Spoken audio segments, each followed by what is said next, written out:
SECfans.com. We're going to do a quick review, East and West, of the action we saw in Week 2. It was a weird week in the SEC, kind of a weird week all around in college football. We like to just take one look back before we look ahead to big games of the week, just to talk about what we got right, what we got wrong, and sort of what we saw. It's going to start out with the West this time. Husky, the big game in the West was Auburn and Clemson, and Auburn was, to many fans, after a summer of offseason hype with both the quarterback and the team in general, kind of a disappointment. And I don't want to say kind of a disappointment. It was a big disappointment, and it was a disappointment not because they lost to Clemson, who's a good team. There's plenty of honor in playing them close. It's because the same thing plagued them in this game that's plagued them for seasons in the past, is that just no creativity in offense, inability to score any points. I think so. They got 6 points. I think one of their drives started on the 11-yard line. This sums it up for me. Tell me if this kind of sums it up for you. I was talking to a friend of mine, an Auburn fan, shout out to Brian, who said, look, I have no problem losing to Clemson, especially early in the year on the road. We lose that game 21-17. I feel okay. I feel positive about the rest of the year. But the way we lost that game 14-6 left a completely different and very negative taste in my mouth. Is that a good way to put it? Yeah. I mean, we talked about this a little bit discussing the Clemson game, right? I mean, at the end of the day, what we said in our preview, I think, held true. We were both going to pick Auburn. We saw Auburn against Georgia Southern, and we said if your offensive line struggles that much against Georgia Southern at times, it's going to look really ugly against Clemson. And I think that may be the best front four in college football that Clemson has. Certainly Lawrence and Wilkins are as good as anybody's got. And everything else you do looks terrible if you cannot pass protect and you can't get a hole, generate holes in the run game. So to a certain degree, I think there's a fair amount of overreaction just because you had a team that had an early deficiency at offensive line facing a team that has a significant early edge on the defensive line. But, all that said, yeah, I mean, I don't know why people thought you'd bring in a pro-style passer. He is nominally a dual threat, as we said. I took a lot of heat. I mean, he can move around a little bit. If you go watch, like Bo Wallace against like 2014 Alabama and that win, he ran pretty well. But that doesn't mean that he's Nick Marshall, and he's not going to run the zone read and torch a defense. And, Sean White was incredibly accurate, short and intermediate. And you've kind of lost that a little bit, and you've lost the ability. I mean, White is a gamer, and he would find a way to get the ball out and make short completions and sort of keep the ball moving. I do think Stidham gives them the ability to run the entire playbook because there's a lot of plays that White just frankly doesn't have the arm to drive the ball on a flag route or to really throw, the deep post as deep as it needs to be. And so this lets them open it up. But, that only works if you have long enough to throw the ball, and they didn't. I've sort of marveled at Gus's offenses in the past and their ability to really set you up with a shot play. I felt like when Cam Newton was there, when Nick Marshall was there, and they took their shot, it was there and it was set up. It's like you're playing Madden and you're the kind of guy that lets the Madden call the plays for you, and it says this play is set up because you've been running the whole time and now play action is there. And in this game, I felt like, and kind of all last year, and I know we heard today that Malzahn didn't call any of the plays, wink, wink. I felt like every play he ran was kind of a all streaks shot play, trying to get a bomb when he hadn't earned the bomb. He hadn't run the ball well enough, or he hadn't hit those quick hitters enough. I can't believe every time we saw the pocket move, either intentionally or unintentionally, or by design or not by design, every time we saw the pocket move and they showed that behind the quarterback view on the screen, you see 3 or 4 wide receivers streaking down the field, covered, blanketed by Clemson DBs, and everything is slow developing, nothing underneath. It's almost like he's got a quarterback that can throw a home run ball, but he forgot how to set up the home run. And did you see that in the offense, or is there something to the fact that Auburn fans look? The defensive line is that good. Your offensive line is that far behind right now that there's absolutely nothing he could have done play calling that really would have had a whole lot of success. Well, I think it's a combination of the two. The Early on they had a balance in the game. We talked about this with the Clemson Louisville preview because we were talking about Clemson, but Clemson started that game bringing pressure. They had one-on-one matchups, and sometimes Stidham could get the ball out and generate a play. And what basically happened was Clemson realized they had no reason to bring anybody up to the line of scrimmage, and they just started bringing four the entire rest of the game. And it kind of hit the worst point of it to me was I think was towards the end of the third quarter. Auburn went into max protect, and they had six guys on the line of scrimmage, five linemen and a tight end. They kept Petway in as a blocker, so you have seven blockers, with Stidham being the eighth player there in the box. But that left them with three receivers, and Clemson brought four players. So Auburn was in max protect with a three-man route against seven defenders in coverage, and it was I believe it was a cover three deep zone coverage. And the problem is everybody's double covered. Everybody's double covered, and they had a player to spare. So there's no way that was going to complete itself. But like you said, when it's kind of counterintuitive, but at a certain degree, when you start going more and more past, max protect, it gets harder and harder to complete that pass because it's the advantage they have in the defensive line means that they have even more of an advantage in the secondary. So you kind of you have to find a way to just let people go out on routes and get the ball out quickly because it's your only shot. And I think at that point Stidham had been kind of his internal clock had been rattled enough, and he wasn't keeping his eyes downfield, and that wasn't going to happen, which is probably realistic for somebody that, like we said for a while, has a he's running a high school scout offense last year. I mean, it was unrealistic to think he could walk into this game and be that comfortable. But at the same time, you mentioned the Madden concept. It reminds me of when you watch, like, you're playing your little cousin in Madden, and he starts out pretty good, and then he just starts getting frustrated, and so he starts running four verts over and over again because Exactly. he's like, I need passing yards, so he tries to call the most aggressive play he can. The problem is those plays only work if the defense isn't dropping three or four guys back into coverage, because if they do, you've got nowhere to get rid of the ball, and the front four coming for you, and everybody else is dropping back. And you get, and I think Stidham, we talked about this a lot. Our concern with Malzahn wasn't that he didn't have the right pieces. Was Malzahn willing to accept the pieces he had and not try to shoehorn them into what he wanted to do, and adapt those pieces to something that was a meaningful style of offense. And with White, because White was a good short to intermediate passer, it kind of made Malzahn throw those passes, which kept the running game open when White was healthy. And with Stidham, I think it's a lot like Jeremy Johnson. We talked about a lot, in our quarterback preview. Jeremy Johnson, I've always felt like was really, gotten a bad rap in that they'd have White throwing short passes in a game, and they put, like against Clemson last year in the opener, they put Johnson in, and they just have him immediately throw bombs because it's like Malzahn goes crazy. He's got a guy with a big arm. I got to throw down the field. And he throws a 40-yard completion and then immediately throws an interception because you've got him throwing downfield into traffic. I never really felt like they were willing to just be patient with Stidham and let him complete easy passes underneath. It's like Malzahn gets frustrated that he's not scoring points, and when you're doing that, when you should be, all right, we need to just focus on getting first downs here and getting 5 or 6 yards of play. It's like he gets desperate. He gets into little cousin mode on Madden, and he's calling circus man, and they're gonna have that flea flicker thrown downfield.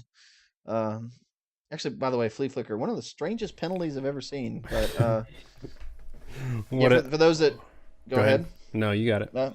All right, yeah. I mean, for those that don't know, there's a flea flicker called intentional grounding, and I was watching the game actually with some Auburn fans. They're all upset, and they explained it later, and it's like, oh, okay, well now I get that, and I explained like, all right, this is the problem is when you hand the ball off or you pitch the ball.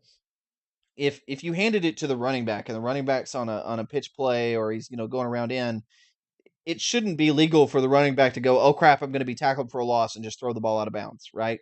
You can't pitch the ball to Darius Geis and go, oh, it's going to be a 4 yard loss. So he throws it out of bounds and that just negates the play. So there is a rule that the moment the ball is handed off, um, you can't, you can no longer ground it. It used to be, it's important to remember the default rule in college was anytime you threw the ball away from a receiver, it was intentional grounding. It's a fairly recent rule that you can throw the ball away outside the tackle box. Actually, I think quietly that's one of those rule changes that made the passing game and our sort of recent offensive explosion take place because made passing to be a lower risk play. But when they put that rule in, they said if you're outside the tackle box, you can throw the ball away. They said, but that only applies to the guy that takes the snap. The moment you hand it off, pitch it, whatever, that goes away, and you can't ground and get away with it anymore. Because it was a flea flicker, and he had handed the ball off on a reverse, and then it got pitched back to him. The protection goes away, and at that point, you are not allowed to ground the ball whatsoever, no matter where you are and how far you throw it. The call was bad to begin with, and that's neither here nor there. But the actual call of the flea flicker at that moment was a bad idea. But anyway, so where does Auburn go from here? Like you said, it seems like Gus presses and decides that he has to get all his offense at once, which is weird because he's actually got a defense that so far this year and a lot of last year was winning these games for him without even having to have a lot of offensive production. So knowing that they do have a good defense and that they just kind of balled out against Clemson, give Auburn fans a reason, if there is one, to have hope for their season yet. I think the biggest thing for Auburn is to remember you did just play the number 3 team in the country, what is now probably the number 2 team in the country in Clemson. Um, you're not going to face anybody probably with that front four in the SEC. Frankly, the front fours in the SEC are down a little bit. Alabama's rebuilding. LSU is not quite what it has been. Ole Miss does not have the 5 stars that they did or did not legally obtain. So I don't know that you're going to see anybody that can exploit the offensive line like that. And I think Auburn can do some things, move Braden Smith to tackle to kind of fix the deficiencies they've had.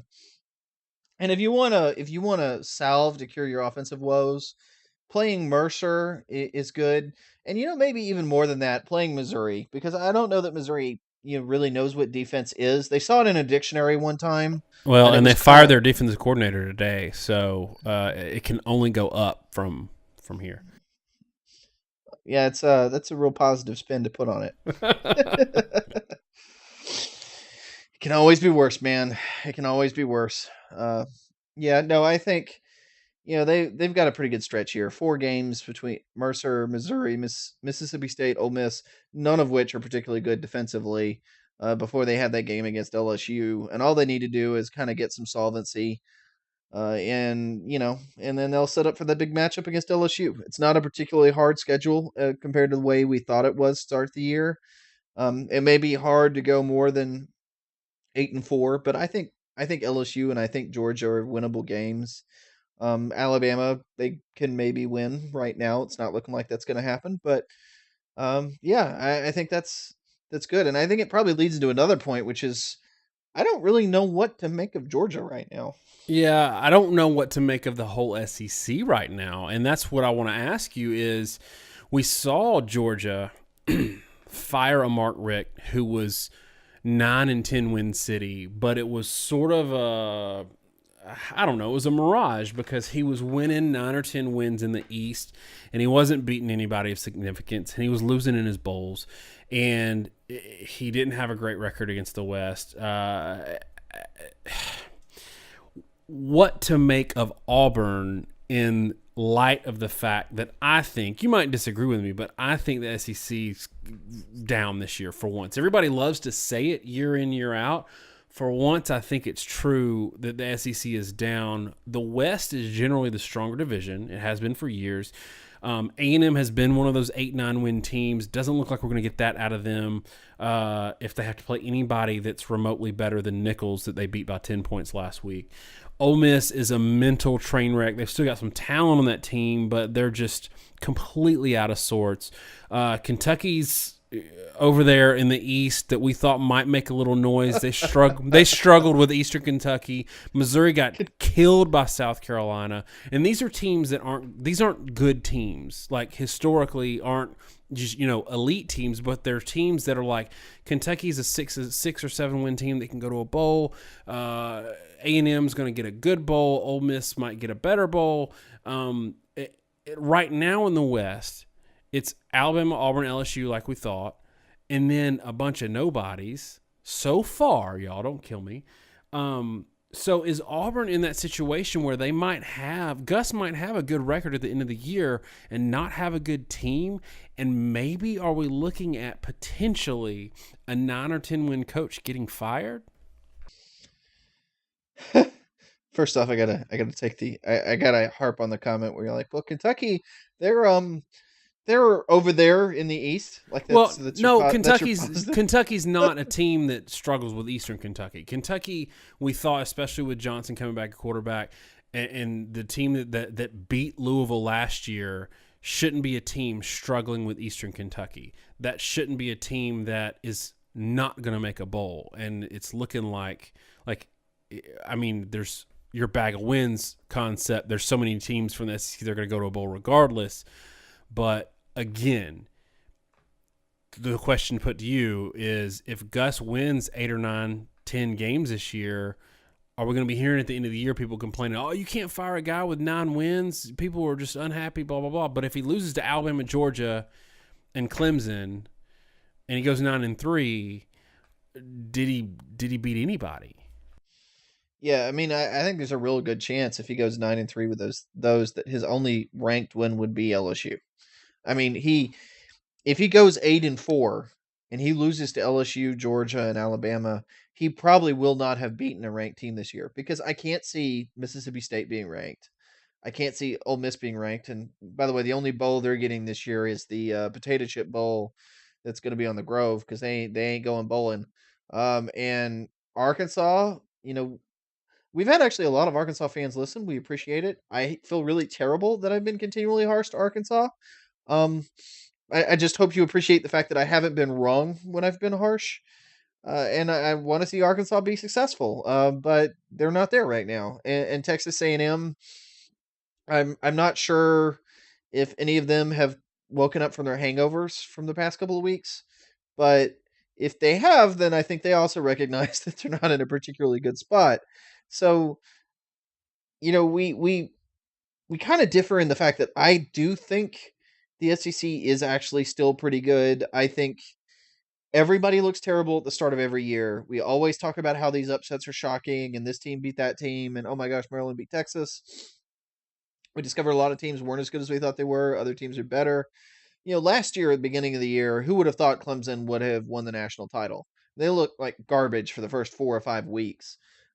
There's so many new players. You're relying on 18-year-olds, and in conferences like the SEC, where you have so much talent, it also means you have a lot of guys that leave after 3 years, which means you rely a lot more on freshmen and sophomores to replace them, which means it takes that much longer into the season for your team to kind of get up to speed.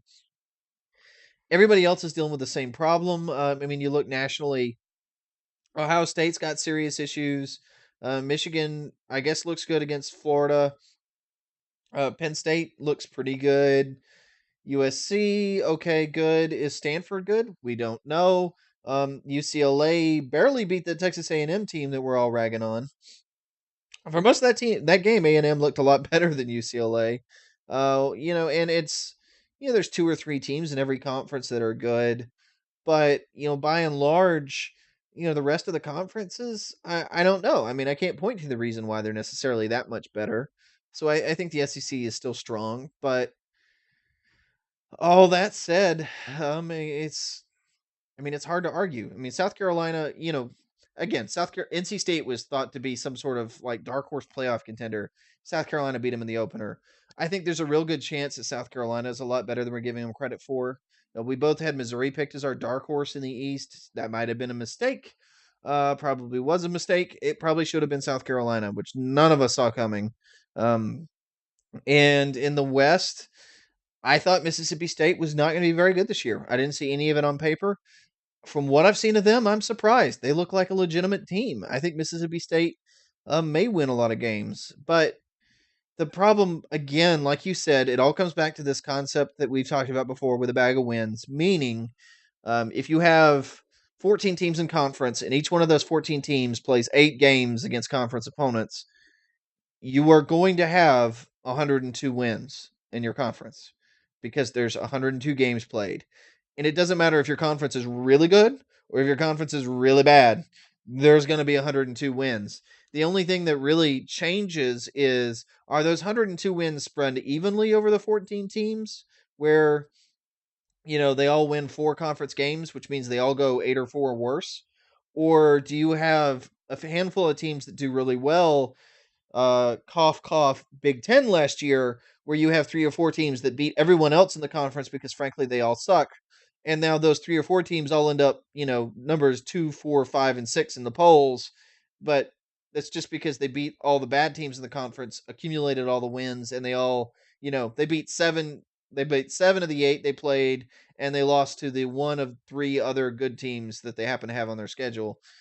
In that regard, Auburn very easily could get to 8-4 this year with having not being a very good team. I mean, they really, really don't have to be very good to get 8-4.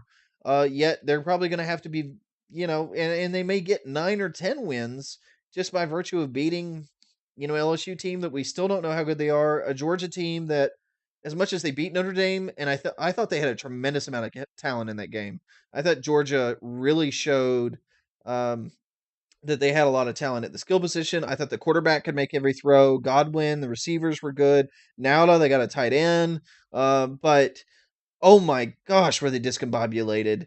Um, maybe Auburn comes up, sneaks up, beats them, and so maybe they go 10-2, beating LSU and Georgia, losing badly to and then maybe they lose badly to Alabama and they lost to Clemson.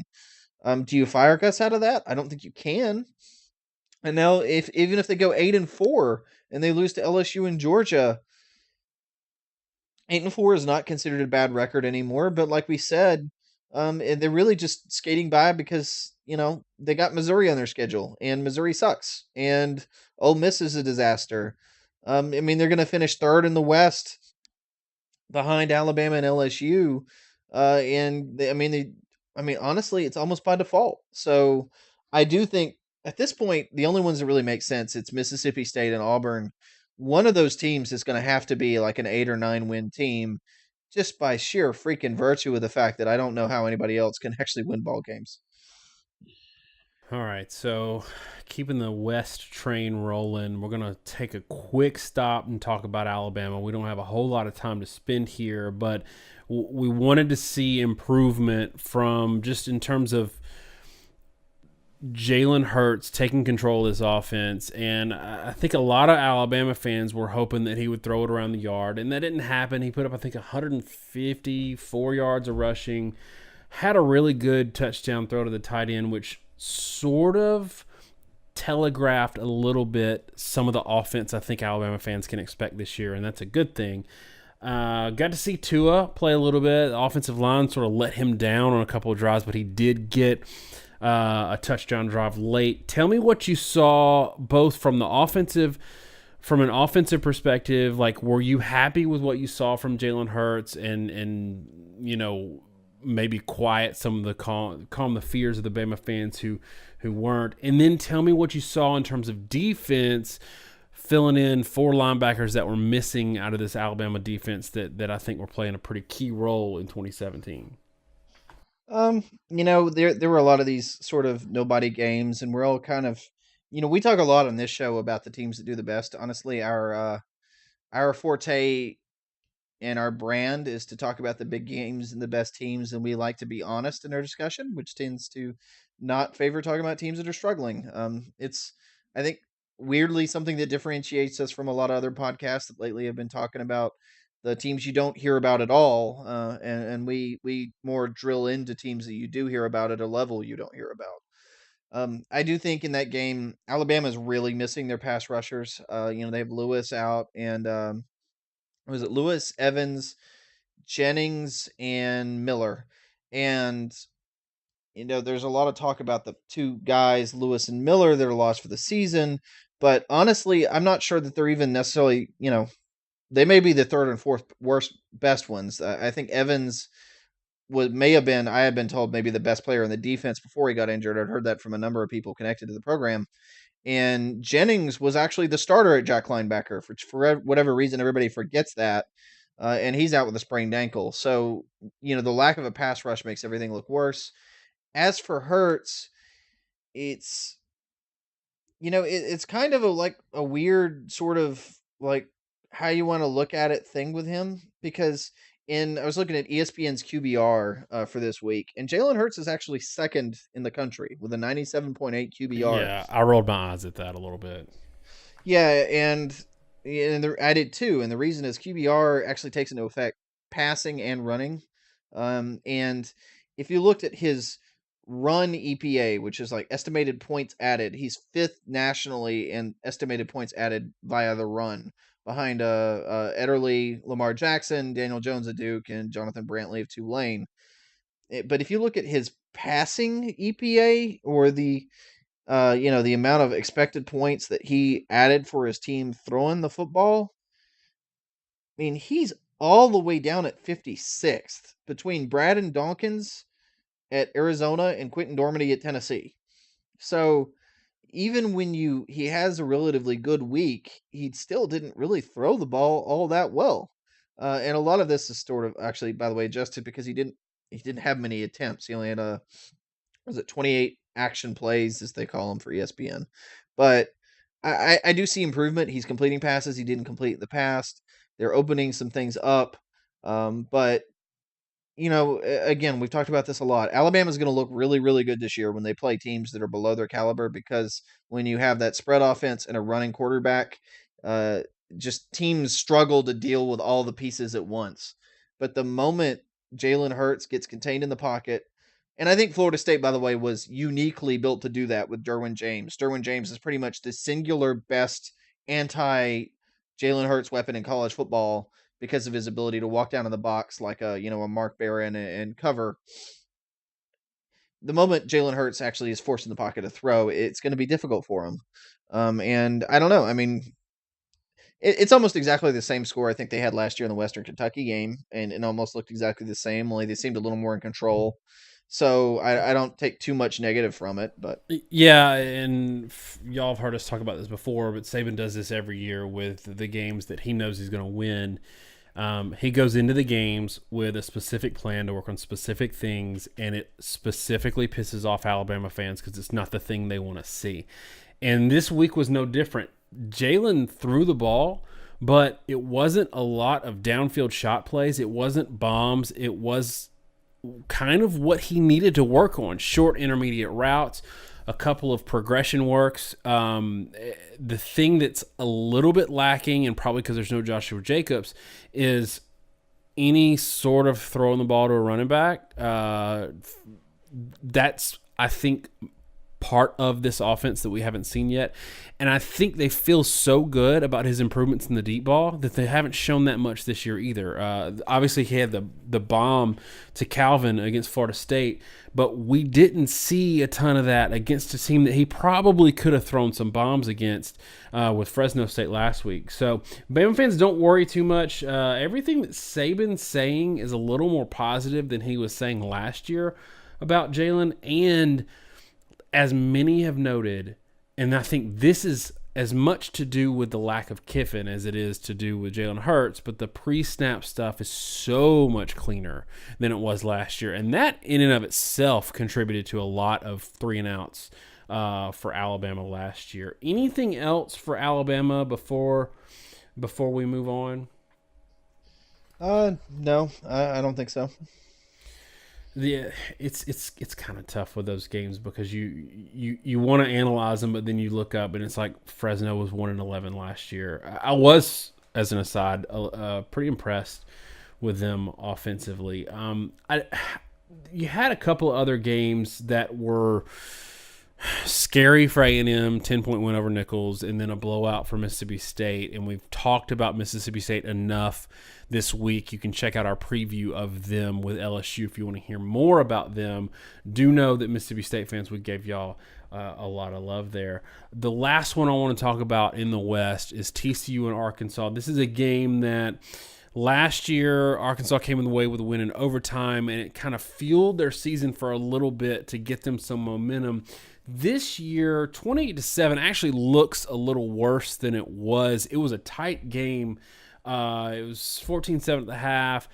Arkansas had some field goal kicking trouble, and then TCU put one on late. But it sort of cemented in my mind what we were saying preseason about our fears with Arkansas and losing the players they lost and just not having the talent on the field to compete at a super high level. In this game, did it confirm sort of what you already thought, or is this a situation where Arkansas is going to mature over the season and be a really good football team at the end of the year? Well, I said preseason, I kind of dubbed this the year of the receiver or lack thereof, and Arkansas was maybe my main culprit here. Arkansas has had issues the past few years with not having dominant receivers, and the guys they had that were serviceable to good kind of left. And you're basically left with Cornelius as the only guy with significant receptions. I, you know, I think quarterbacks get way too much credit and way too much blame for the play of their offensive line and receiving core. I think Stidham is getting beat up right now for the fact that Auburn has a below average to rather poor receiving core for the SEC, but he's not alone. A&M, Arkansas, all these teams, and the reason I think offenses are down so much in the SEC is honestly it's the receivers. I mean, they're just not very good receiving cores all around the conference. And Austin Allen goes 9-23, in my opinion, mainly because he doesn't have anybody to throw to. Yeah, Austin Allen is, in my opinion, probably the best quarterback in the SEC right now, and putting up a 9-23 spot against not a great defense tells me there's more going on there than just the quarterback and his stat line. If Arkansas is deficient at wide receiver in week 2 or 3, they're probably still going to be deficient at the end of the year. And I think they've got some other problems, although I did feel like their defense held on as long as they could without getting the production from the offense. Again, the question for me is to you, is Arkansas looking at a complete rebuild this year, or is there a silver lining we can give Arkansas fans to maybe hold out hope for that 7-8 win season? I don't know. I mean, I think the defense is better, honestly. Like you said, they held TCU pretty good for most of that game. Kenny Hill only averaged little over 5 yards per attempt. And they just kind of got worn down late and gave up a couple late scores, right? I mean, that's all that really happened. But offensively, it is a rebuild, in my opinion. We said we really wanted to say they improved because we had so many good Arkansas fans that commented on our stuff last year. And then we looked at their team and their losses, and we both kind of groaned because it was a team last year that very quietly could not run the ball at all and just threw the ball up for grabs constantly. Lost their best linemen, lost their best receivers, and now, I mean, just don't have much of anything. And if you can't run the ball, you don't have any consistency. So I don't know. I think Bielema isn't quite on the hot seat yet, and there's a lot of talk about Sumlin and Malzahn being on the hot seat. But once they make that run late in the year, that South Carolina, Alabama, Auburn run in particular, they're going to struggle to get out of that with winning any of those 3 games. And at that point, they're going to be probably 3-4, assuming they beat Texas A&M, which I think is probably a toss up. and then they lose to LSU 3-5. And then you got to pull out a win against Mississippi State and Missouri. It's entirely possible that Arkansas does not make a bowl this year. I hate to say it, but that's just where they're at. Not a great look for a team that generally plays that spoiler in the West, and they're usually really fun to watch. And it's a great fan base, too.